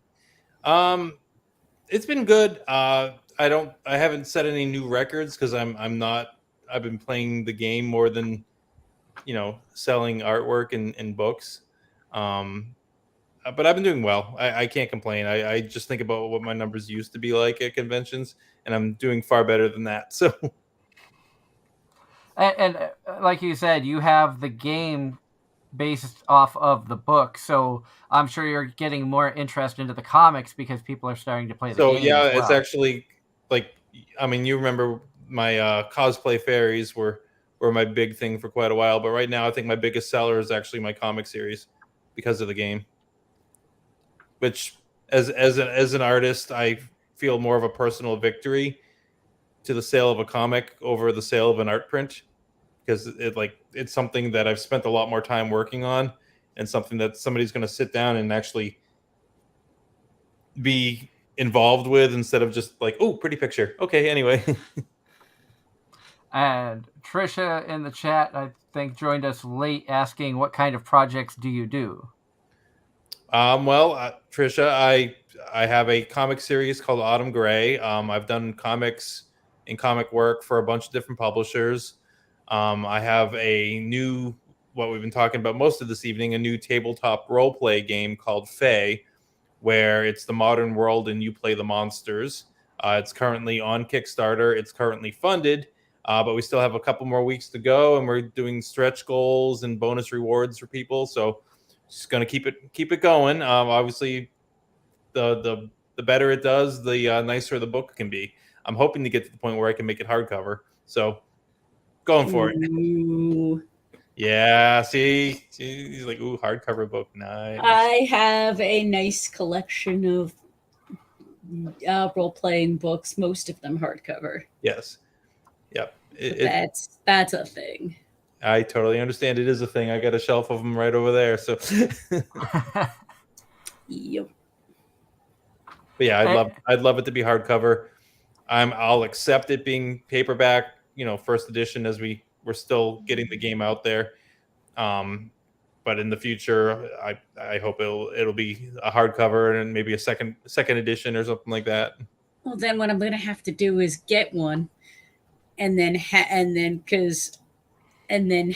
you sign the first edition for no real good reason. So I'm gonna pretty much, all the books are coming here. I'm gonna sign all of them before I send them out to people. It's just, why not? Of course, I say that now and watch. I'm gonna have like 600 books to send out. I'm like, why am I signing all these? Why did I agree to do this? Why? So I didn't make it official, but I am probably gonna just sign them all. He said it live on the air. It's official. Oh crap! It's real now. I won't hold you to it. But go ahead. I was going to say the selfish part. I would, just so I could have a signed first edition on my shelf. I like I said, unless like the numbers get absolutely insane, which I really want them to, but in the reality of how many are going to get out there, I'm pretty sure I can handle signing them all before they go out. If not, then he's going to have his wife forge his signature. I'm going to make a stamp.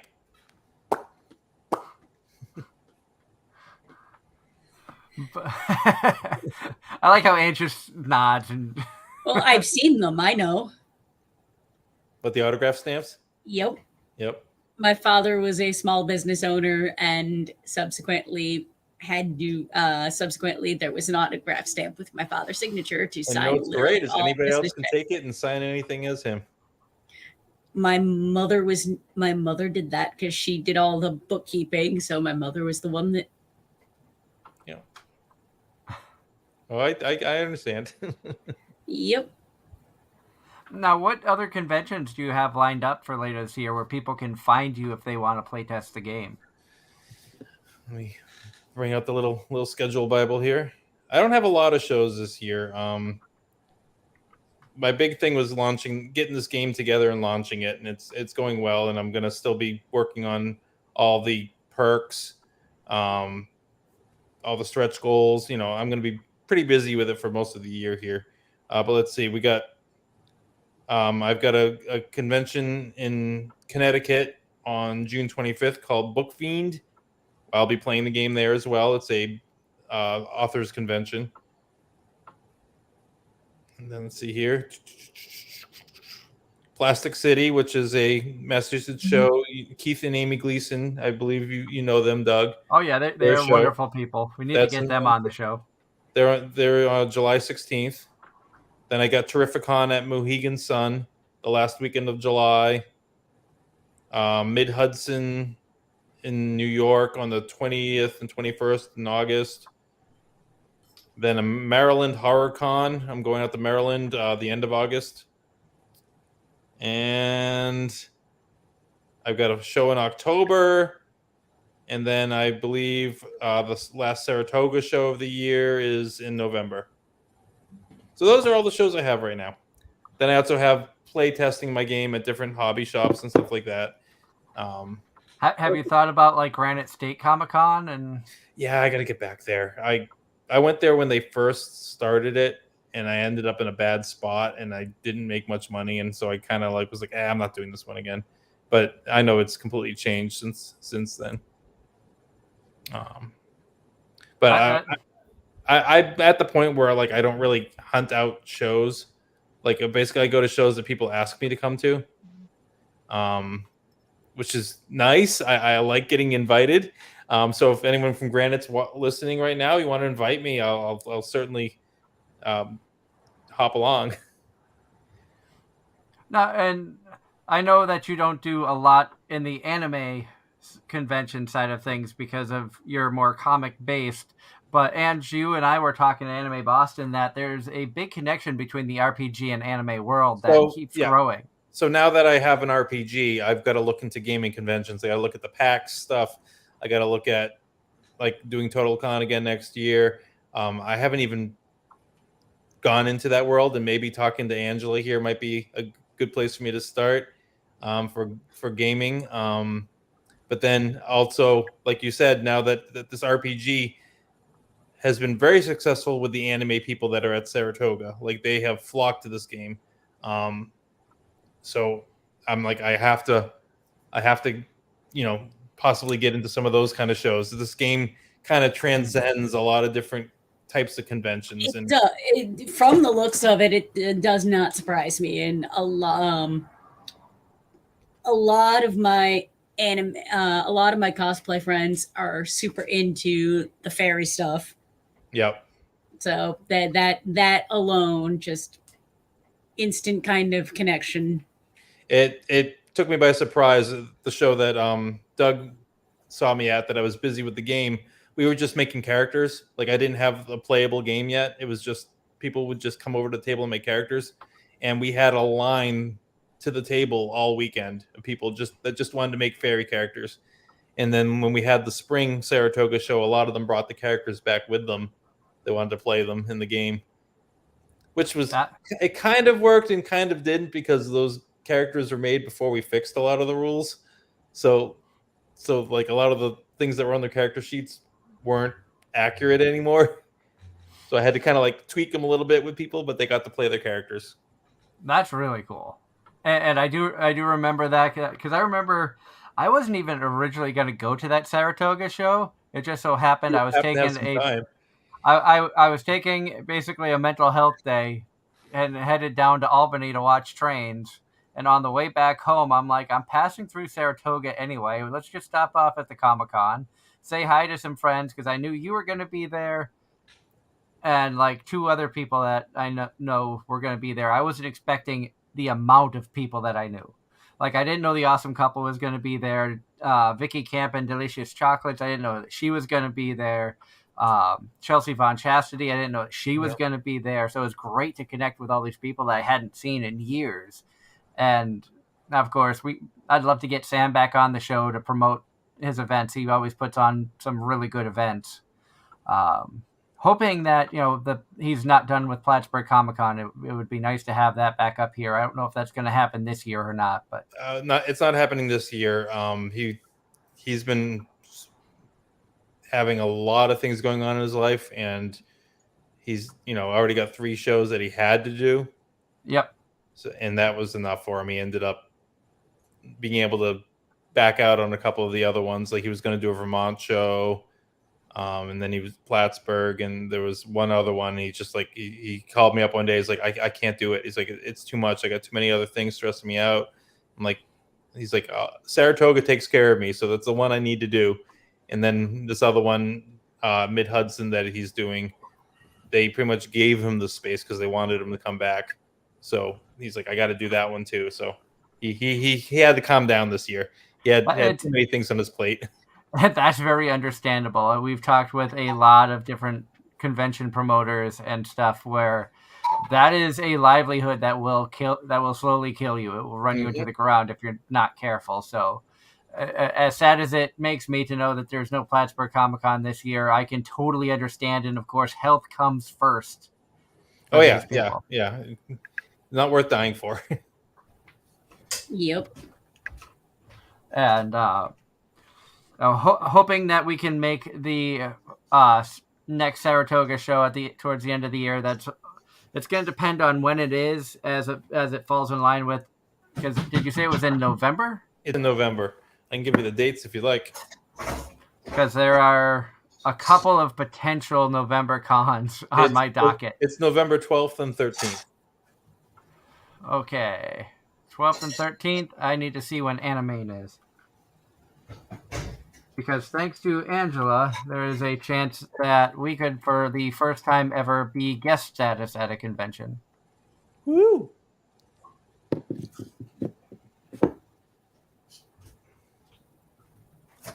Okay, so I've got to search this. That's what I did wrong. November 11th through 13th for Anime. Well, there you go. Of freaking course. Wah, wah, wah. That always happens to me too. Like, I'll get people that invite me to a show, and I go and check. And I'm like, I'm already invited to a show the same weekend. Like, can't you move your show like one weekend? No. Actually, shit. Now I've got to check something because I have a feeling that there's too much too close together. Always is. It's always the same weekend. No. But if you are interested, Jay, I will talk to a friend of mine that is running another convention. It is an anime convention. It's kind of small. We had our first experience with them a few weeks ago, and with PuchiCon in Pennsylvania, and had a great time. They're trying to find a more permanent home for their cons. Mm-hmm. They have PuchiCon Pennsylvania was at a beautiful resort, had indoor water park. I didn't see much in the way of like tabletop gaming, but knowing how anime and gaming, especially RPGs and stuff, you see it in the animes, so it's getting more interest to people to actually go and play it to try to reenact what they see in these shows.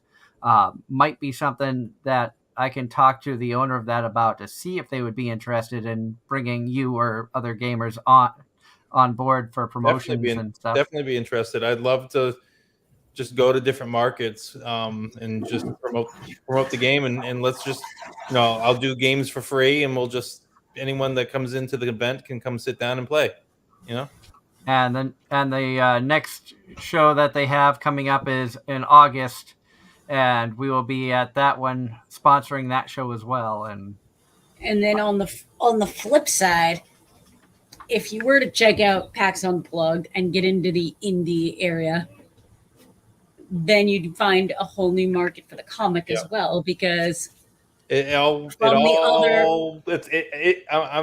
circles back. Yeah, it's kind of a brand, it's like the game and the comic, and it's all the same. But if you get diehard role players who may or may not know comics, and you sell them on this world building, and then here's the story, there's at least one that will buy into the story. Yeah. And once they're hooked, they're going to tell their friends, and it's going to snowball from there. That's what I'm just trying to set as many little fires everywhere that I can, trying to get the game out there. I'm actually so happy how well received it's been. I'm my worst critic, and this game works really well. I'm actually looking forward to playing this. I'm looking forward to having a game with you guys. I'm looking forward to breaking Doug into a tabletop role play game, and Darren.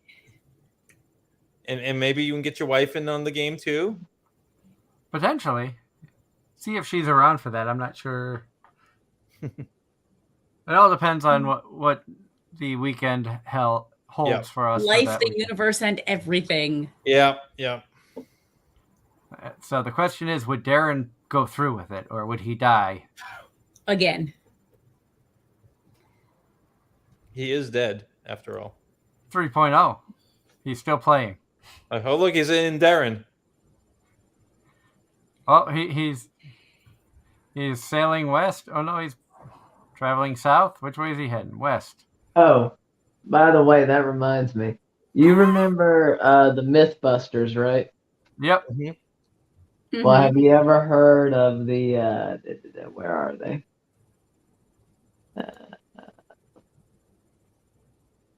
I just saw them, too. Well, damn.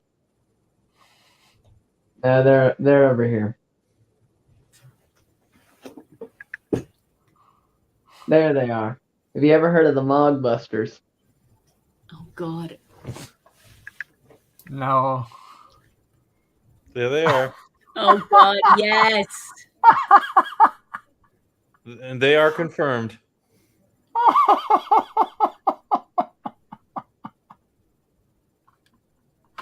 Oh my God! I We don't know broke why down. I don't know why that's so funny to me. But You know you made it as a TV personality when there's a Mog version of you in an online game.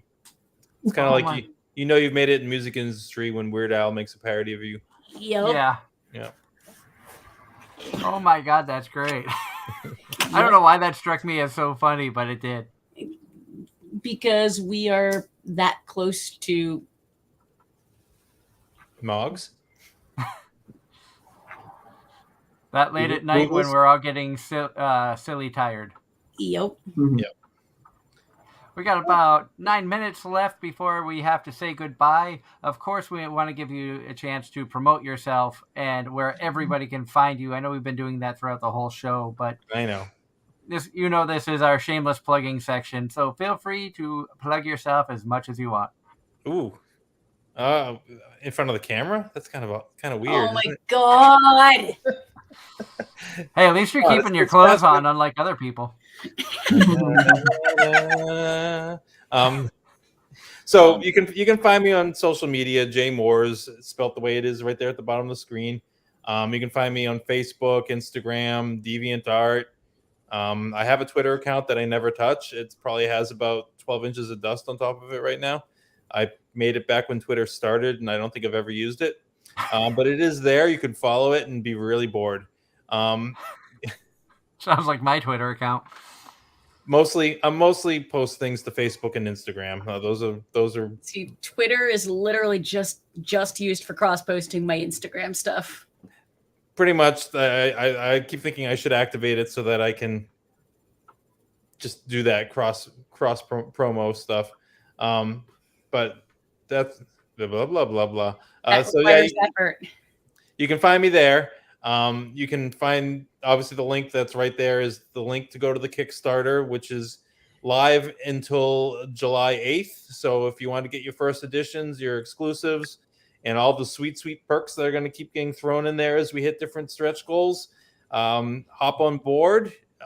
There's a very inexpensive $15 PDF version of the game, which as soon as the book's done, you'll get as a download.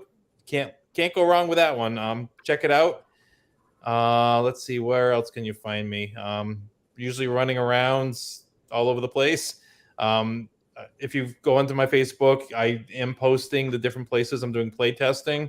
If you know of a hobby shop or a tabletop game location or a comic book shop that has a table for playing games that might be interested in a game, talk to them. Or tell me about them, and I'll reach out. So far, nobody has said no, which is great. Where are you and how far are you willing to drive? I'm in Southern Mass. Okay. Massachusetts, anywhere in Massachusetts, easy. Rhode Island, easy. Connecticut and New Hampshire start being okay.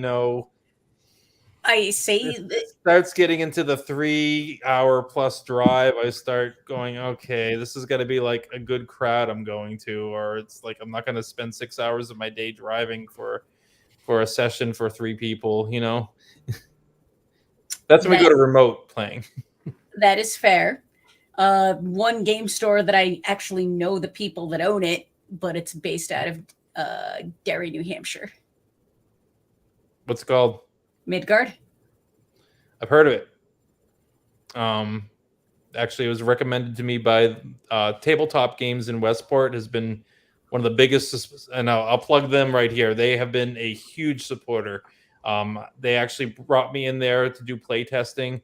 They have been promoting me. They have been waving me around in front of their friends. They love the game system and they want it to go far. And they've hooked me up with so many different places, and I can't speak highly enough about them. They are awesome. And I believe that is one of the stores that they had mentioned to me. Because they all know each other, and they know which people are complete, whats, and which ones are good people. Having spent way too many years in that, we'll call it industry. Yeah. I grew up on the Mass New Hampshire state line. Me too. I lived in Haverhill. I grew up in Drake. Okay. Yep. Different spot on the line, but pretty close. But yeah. But so I know all the stores pretty much north. Do you remember the old Toy Soldier store that used to be in since we're about the same age, what town was it in? Was it in Manchester? It used to be called Toy Soldier, and it's where I got introduced to so many different role-play games. It's no longer there, but no. Now you're making me think. What's the one in Nashua? The Wizard's Tower in Nashua is where I got introduced to a lot of stuff. That's cool. But anyway, yeah. So you can find my stuff in those places I mentioned, and if you're in Southern Mass area and you're into role play games of any kind, I highly recommend the people over at Tabletop Games. They are awesome. They love independent games. They've actually helped a couple people out along the way, and I'm their latest trophy local boy. And I thank you so much for taking the time to come on and chat about the game. And is it weird to have come on? You've been on the show so many times. Is it weird to come on and just highly promote a game you've been working on? Usually I'm not promoting anything when I come on here. So this is the first time I actually have a Kickstarter going on that I'm not like, would somebody please just pledge something? My mom and dad are the only ones who have pledged anything. That's how I feel about my Patreon right now. For all of you out there watching, if you want to help support Anime-Zing Radio, go to the link below my picture at patreon.com/Anime-Zing Radio. And if you would like to support us and donate any amount, even $1 a month, goes a long way to help us to upgrade equipment, help us to be able to afford to make it to more conventions and events. We thank wholeheartedly the people who have supported us thus far. And we have a few different tiers. Obviously, some of our big goals include wanting to, at some point, be able to bring our own voice actor as a guest to a convention. But that's going to be down the road. Need to save up some money for that. So if you would like to see us attempt to do that, go to a convention where we are providing our own voice actor to sit at the AZR table. Which, how cool would that be? It'd be very cool. Have me, Angela, Darren sitting there with, Anthony Bowling or Danny Chambers or Kylie Stewart. Or that would be hilarious. And depending on who it is, we'll be sitting there playing games the whole time. So, if you want to help us make that dream a reality, head over to the patreon.com/Anime-Zing Radio. Help support the channel. We really appreciate everybody who has come into the chat room tonight. Thank you to Ross, HH, Trish, and Mario for all the interactions and fantastic questions, Ross, tonight. Or not Ross, but HH. And big thank you to Darren for providing some old school entertainment with Adventure Quest. As he's still sitting there missing his targets. Hey, that was my Nerf kitten, not me. Oh. Yes, but you're still gonna die. Again. Nah. Oh, see that's what happens when you don't feed your dragon. Oh dear, here we go. Let's see. What in the hell is that? A skull spider thing? I don't know.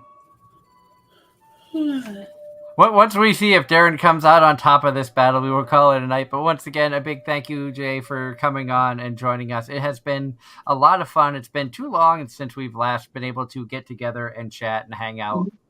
It has been. This was always a blast coming on here, Doug. We miss you greatly because you are good, close friends of ours. And I know you guys miss seeing the wife and kid. And here you go. Here's your classic dice roll right here.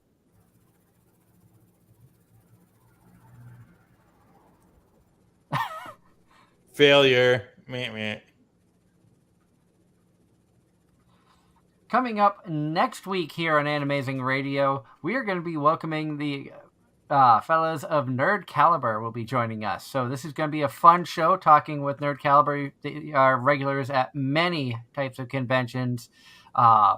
It'll be neat to actually get a chance to sit and talk with them more about who they are, what they do. They have a big presence in the anime and Comic-Con worlds that I've seen, and definitely looking forward to that, to welcoming them to the show. A big thank you to Angela for organizing and helping to set up the finalizing the dates for getting them on. So once everything is all set and done, we're going to have a lot of fun talking with them. I'm not sure who exactly from Nerd Caliber is going to be joining us. We'll be finalizing all of that this week. You.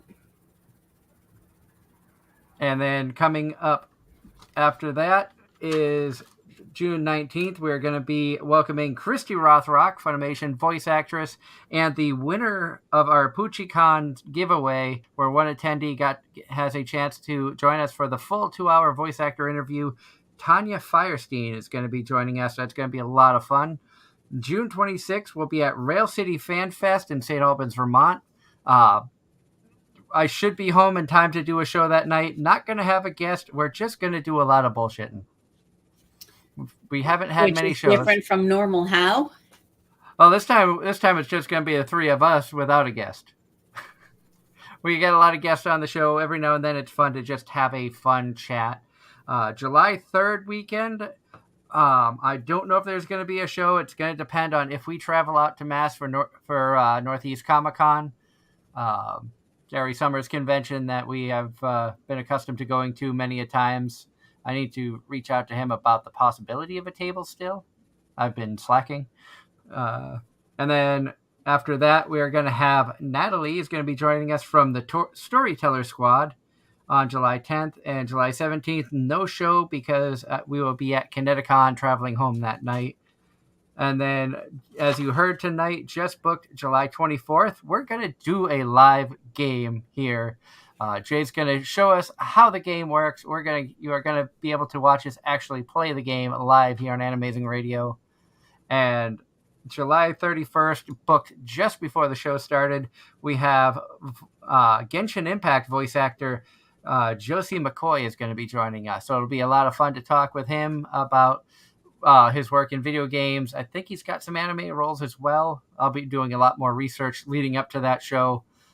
We got to meet him at PucciCon, and I was honestly surprised that he had reached out. So until next week, when we welcome Nerd Caliber on the show, a big thank you once again to Darren, Angela, of course, Jay Mooers for joining us. A big thank you to our sponsors. Big hearts out to all of our fans who tune in every week. Yay, we love you. And I hope everybody has a wonderful week. Stay safe out there. And until next time, this has been Anime-Zing Radio right here on YouTube, Facebook, and Twitch.